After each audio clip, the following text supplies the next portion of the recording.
So on the subject of morality, moral absolutism is incompatible with an imperfect world where right and wrong are relative, subjective, and arbitrary. Okay, so we do live in a world that has objective truth.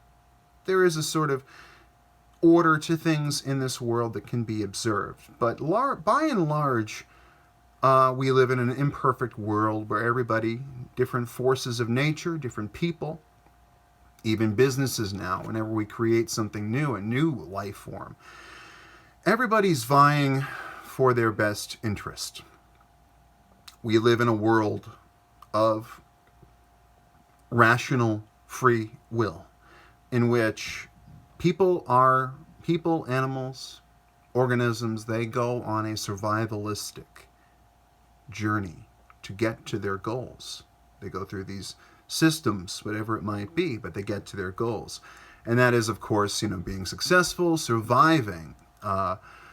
With moral absolutism, thinking in absolutes is a fool's errand. And of course, you have these people that also think in postmodern ideology, and they apply absolute filters, absolute labels, and give certain signals that they consider absolute. They put you into a group and say you are absolutely that group, that association, and there's no gray area. I've placed you here, you're in, and it might be, as I said earlier, the bad group.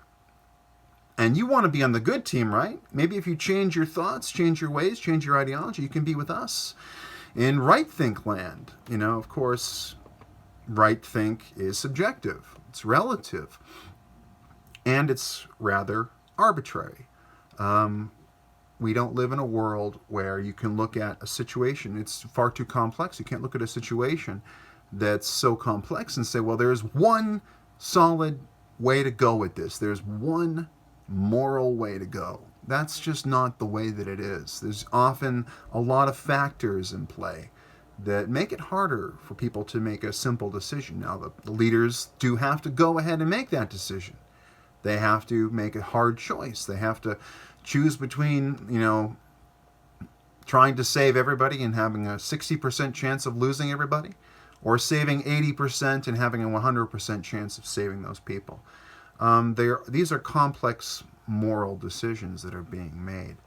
And again, right and wrong are relative, subjective, and arbitrary. People have a different idea. We have 7 billion perspectives in this world. They have a different idea of what is right, what is wrong, and what is in between, what's allowable.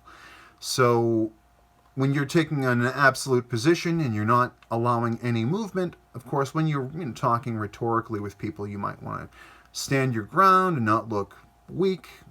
You might want to be at both sides, but be able to take either side at a given time to make sure that you do have order, you do have a system and laws that you go by, personal, moral, ethical laws that you go by. You can't be on the fence about every issue. It's just not the way it is. We all have our bias, our in-group preference, and so forth. You're not going to find any truly easy answers in an imperfect world.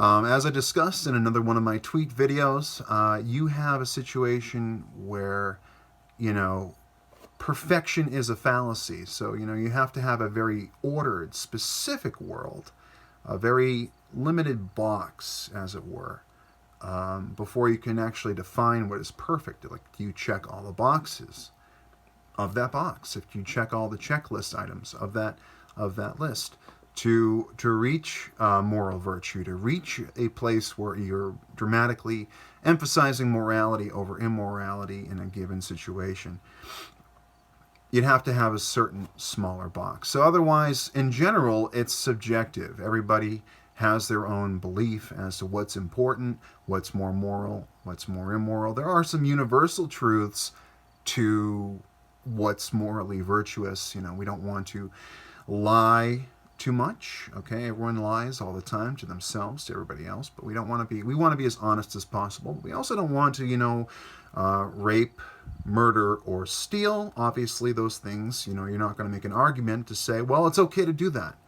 unless you want to get into some morally questionable waters, which again, in a complex system, you're bound to do, but you don't want to go there unnecessarily.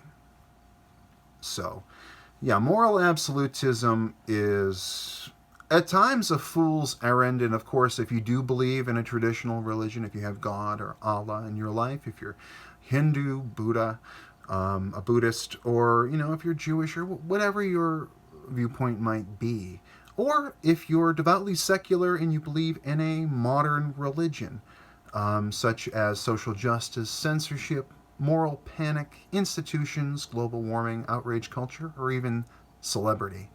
You might turn to a authority figure and you might appeal to it. You might say, well, look at this. Science! But of course, you ignore sometimes the other side of that scientific question. You just say, well, I go by this one person, this one academic in the modern religion of institutions, and I go by this one media voice. I don't listen to this side of the argument because I know it's wrong. And it might be. It might be wrong. You might have placed to decide, for all intents and purposes, you are not coming back because it's just not part of your belief system to. It's almost impossible to morally judge somebody.